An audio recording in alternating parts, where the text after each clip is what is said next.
नमस्ते छात्रों, मैं Jevin Kavita Sharma, faculty of Ayurvedic science, Jyoti Vidyapeeth, women's university. छात्रों, हम संस्कृत शिक्षण विधियों के बारे में अध्ययन करेंगे। शिक्षा एक प्रक्रिया है जो मनोविज्ञान में निरंतर चलती रहती है। जब मनुष्य जीवन में नूतन अनुभव अर्थात नए अनुभवों का आत्मसात करता है अर्थात अनुभवों का आनंद लेता है, तब यह शिक्षण कहलाता है अर्थात तरीकों को अपनाता है।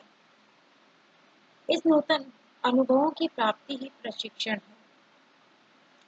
शिक्षा का व्यापक अर्थ है आजीवन चलने वाली प्रक्रिया अर्थात शिक्षण का व्यापक अर्थ है आजीवन चलने वाली प्रक्रिया।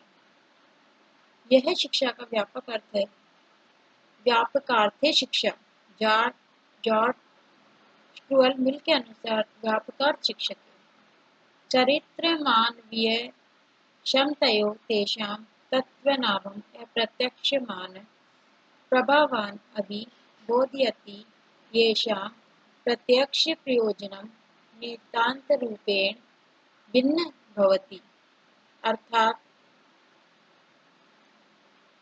अर्थात संकुचित अर्थ में शिक्षा निश्चित संस्थान जैसे विद्यालय, महाविद्यालय निश्चित समय में नियत पाठ्यक्रम का विशिष्ट योग्यताधारी शिक्षक द्वारा शिक्षण होता है। इसे विशिष्ट योग्यता का विकास ही होता है। टिम रेमंड के अनुसार महोदयानुसार शिक्षायां वयं तान् विशिष्टवान् प्रभावान् अवगच्छाय यान् समाजस्य वयस्क वर्ग ज्ञात्वा योजनापूर्वकं तरुण वर्ग शिक्षयति। इस प्रकार संकुचित अर्थ में शिक्षा प्रक्रिया योजना द्वारा गतिशील होती है। जो कुछ भी परिवर्तन या परिवर्धन करना चाहते हैं वह एक व्यवहार पूर्व निर्धारित योजना होती है। उसी योजना द्वारा सभी व्यवहार संपादित होते हैं। जैसे विद्यालय में जो शिक्षा व्यवस्था है वह संकुचितार्थ में शिक्षा है, क्योंकि वहाँ सब पूर्व निर्धारित योजना अनुसार होता है। कोई भी शिक्षा समाज हो, उसकी अपनी एक जीवन शैली, एक दर्शन होता है। उस समाज के नागरिक भी उसी शैली एवं दर्शन का अनुसरण करते हैं, सुखपूर्वक जीवन यापन करते हैं। समाज की जो जीवन शैली है उसको धारण करके वे अपना सुखपूर्वक जीवन यापन करते हैं। समाज की जो जीवन शैली है उसमें जीवन यापन होता है। इस विषय को ध्यान में रखकर उस समाज के भावी नागरिकों को शिक्षित करने के लिए समाज विद्यालय नाम की संस्था की स्थापना करता है।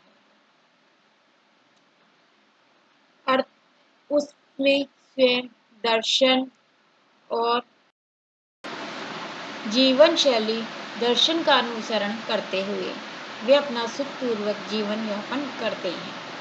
इस विषय को ध्यान में रखकर उस समाज के भावी नागरिकों को शिक्षित करने के लिए समाज में विद्यालय नाम की संस्था की स्थापना की गई है। उसमें स्वयं के दर्शन के अनुसार एक नियत पाठ्यक्रम निर्धारण करता है। उस पाठ्यक्रम को पढ़ाने के लिए प्रशिक्षण द्वारा शिक्षकों की व्यवस्था करता है, जिनके दर्शन के अनुसार एक नियत पाठ्यक्रम का निर्धारण करता है। शैक्षिक रीति या विधि विज्ञान के आरंभ में विषय में कहा जा सकता है कि शिक्षण व्यवस्था आरंभ हुई तब से ही विभिन्न रीतियों का प्रयोग होना प्रारंभ हो गया। युग का कुछ न केवल वैज्ञानिक मनोविज्ञान भी है। शिक्षण पद्धतियां अथवा शिक्षण प्रणालियों के क्षेत्र में मनोविज्ञान में काफी महत्वपूर्ण परिवर्तन आए हैं। शिक्षण प्रणाली में मोंटेसरी शिक्षण प्रणाली। इटली की शिक्षा शास्त्री डॉक्टर मारियो मोंटेसरी ने इस प्रणाली को 3 से 6 वर्ष तक के बच्चों हेतु प्रयुक्त किए। इसमें सर्वप्रथम बालकों की कर्मेंद्रियां, हाथ, पैर, वाणी आदि को प्रशिक्षित दृढ़ किया जाता है। अक्षरों के कटे हुए ब्लॉक्स के माध्यम से लेखन का ज्ञान कराया जाता है। साथ ही अक्षर ध्वनियों का लिंग्वाफोन के माध्यम से ज्ञान दिया जाता है। इस प्रकार इस पद्धति के 3 भाग किए गए हैं: भाषा की शिक्षा, कर्मेंद्रियों की शिक्षा और ज्ञानेंद्रियों की शिक्षा। मोंटेसरी के अनुसार लिखना पढ़ने की अपेक्षा सरल है। सर्वप्रथम लिखना सिखाया जाना चाहिए।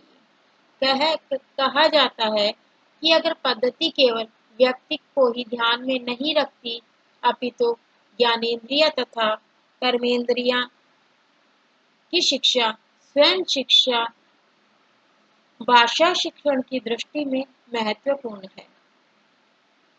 किंडरगार्टन विधि। जर्मन के प्रसिद्ध शिक्षा शास्त्री फारबेल के अनुसार विद्यालय बाग शिक्षक माली तथा बच्चे पौधे किंडर के समान है।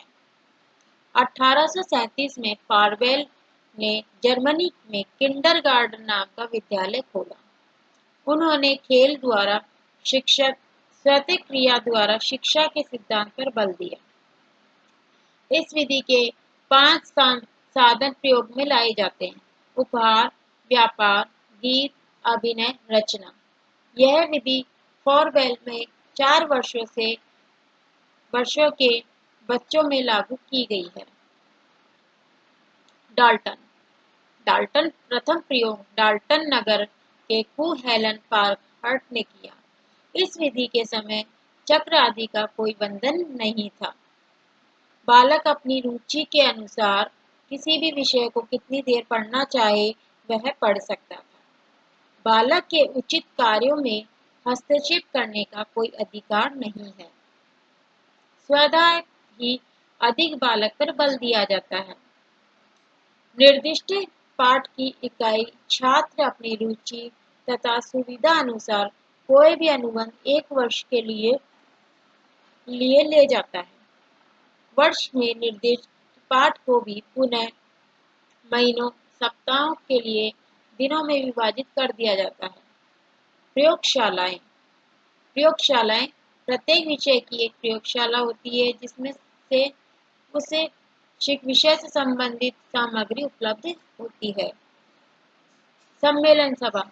प्रातःकाल में विद्यालय में शिक्षक छात्रों की आवश्यक सूचना देता है, पश्चात अपने कार्य में लग जाता है तथा सभा जब पुनः होती है जिसमें शिक्षक द्वारा छात्रों की समस्याओं का समाधान किया जाता है। शिक्षक विषय विशेषज्ञ निर्देशक के रूप में कार्य करता है। प्रगति रेखा चित्र अंकित किए जाते हैं। खेल शिक्षा का एकमात्र उद्देश्य है। बालक का सर्वांगीण विकास के लिए खेल बहुत आवश्यक है। विशिष्ट उद्देश्य के सम्मुख रखकर अनुरूपी शिक्षा दी जाती है। प्राथमिक कक्षाएं क्रियात्मक शब्दों का खेल। गत्ते के टुकड़ों पर कुछ क्रियात्मक शब्द लिखकर दूर दूर विशेष एक टुकड़ा उठाकर उस लिखी क्रिया के अनुरूप प्रतिक्रिया कराई जाती है।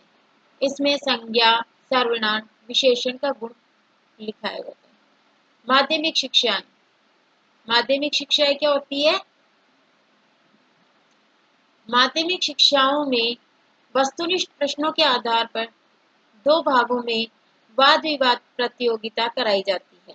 चित्र देखकर कहानी कहना, घटना का वर्णन करना, स्वप्न आदि के आधार पर लिखना। डायरी लिखना डायरी लिखना, परिभाषाएं लिखना आदि काल्पनिक क्रियाएं कराई जाती है। कंठस्थीकरण के लिए उच्च कक्षाओं में उच्च स्तरीय प्रतियोगिताएं, परिभाषाएं, कंठस्थीकरण के लिए टीकरण, समस्या पूर्ति खेल, कहानियों का संवाद करवाना, मौलिक कविता, कहानी, नाटक लिखवाना, भेंट का विवरण लिखवाना, गुण प्रत्येक विषय की उपयुक्त व्यवहारिक जीवन में सफलता, भाषा के विज्ञान का और अनुभव कराना। धन्यवाद। कल हम इससे आगे की विधियों का वर्णन करेंगे। परीक्षा में इस प्रकार के प्रश्न पूछे जाते हैं कि आप मोंटेसरी विधि को से क्या समझते हैं, इसको एक्सप्लेन कीजिए, इसको समझाइए। धन्यवाद।